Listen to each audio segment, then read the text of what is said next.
హరే కృష్ణ. హిందువుల ప్రధాన పండుగలలో విజయదశమి ఒకటి. దేశవ్యాప్తంగా ఈ పండుగను ఎంతో ఘనంగా జరుపుకుంటారు. విజయదశమి దసరాగా పిలువబడే ఈ పర్వదినం ముందు 9 రాత్రులు దేవిని అత్యంత భక్తి శ్రద్ధలతో పూజిస్తారు. శరన్నవరాత్రులలో శక్తి స్వరూపిణి అయిన అమ్మవారిని మొదటి రోజు శైలపుత్రిగా అలంకరించి పూజిస్తారు. అయితే పర్వతరాజు హిమవంతుని పుత్రికగా అవతరించినందున ఆమెకు శైలపుత్రి అనే పేరు వచ్చింది. వృషభ వాహనంపై కుడి చేతిలో త్రిశూలం, ఎడమ చేతిలో కమలంతో అమ్మ విరాజిల్లుతుంది. ఈ అవతారం నవదుర్గలలో మొదటిది. పూర్వజన్మలో దక్ష ప్రజాపతికి పుత్రిక దాక్షాయిని. ఆ జన్మలో సతీదేవిగా అవతరించి పరమేశ్వరుణ్ణి పరిణయమాడింది. ఒకసారి దక్షుడు మహాయజ్ఞాన్ని నిర్వహించి యజ్ఞ భాగాలను స్వీకరించడానికి ఆహ్వానించాడు. కానీ తన అల్లుడైన పరమేశ్వరుడిని మాత్రం ఆహ్వానించలేదు. దక్షుడు యజ్ఞం సంకల్పించిన విషయం తెలిసిన సతీదేవి ఆయన పిలవకపోయినా ఆ యజ్ఞానికి వెళ్ళడానికి ఉబలాటపడి తన మనసులోని కోరికను బయటపెడుతుంది. సతీదేవి మాటలను విన్న పరమేశ్వరుడు, దక్షుడు ఉద్దేశపూర్వకంగానే మనల్ని పిలవలేదు సరికదా, కనీసం సమాచారం కూడా ఇవ్వలేదు.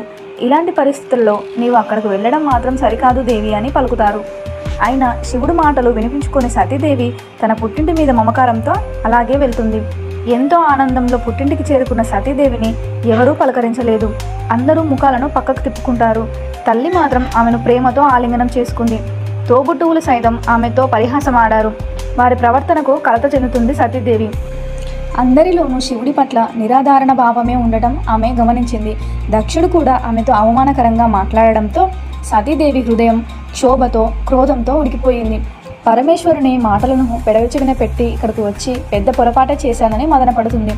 పరమేశ్వరుడికి జరిగిన ఈ అవమానం సహించలేక వెంటనే యాగాగ్నిలో దూకి ప్రాణత్యాగం చేస్తుంది సతీదేవి.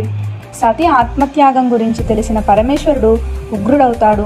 తన ప్రమదగణాలను పంపి దక్షుని యజ్ఞాన్ని పూర్తిగా ధ్వంసం చేసి అతడి శిరస్సును ఖండించి తీసుకురమ్మని ఆజ్ఞాపిస్తాడు. యాగాగ్నిలో తనువును చాలించిన దాక్షాయిని మరుజన్మలో హిమవంతుని పుత్రికగా జన్మిస్తుంది. హిమవంతుని కూతురు గనక ఆమెకు శైలపుత్రిగా పేరు పిలువబడుతుంది.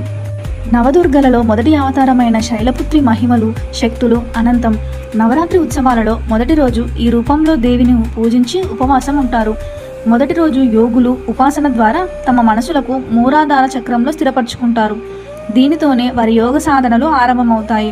మొదటి రోజు అమ్మవారు త్రిశూలధారిణి అయిన హిమవంతుని కుమార్తెగా శైలపుత్రిగా నంది వాహనంపై భక్తులకు దర్శనం ఇస్తుంది. శైలపుత్రికి పాడ్యమి రోజు విశేషంగా సమర్పించే నైవేద్యం పులగం.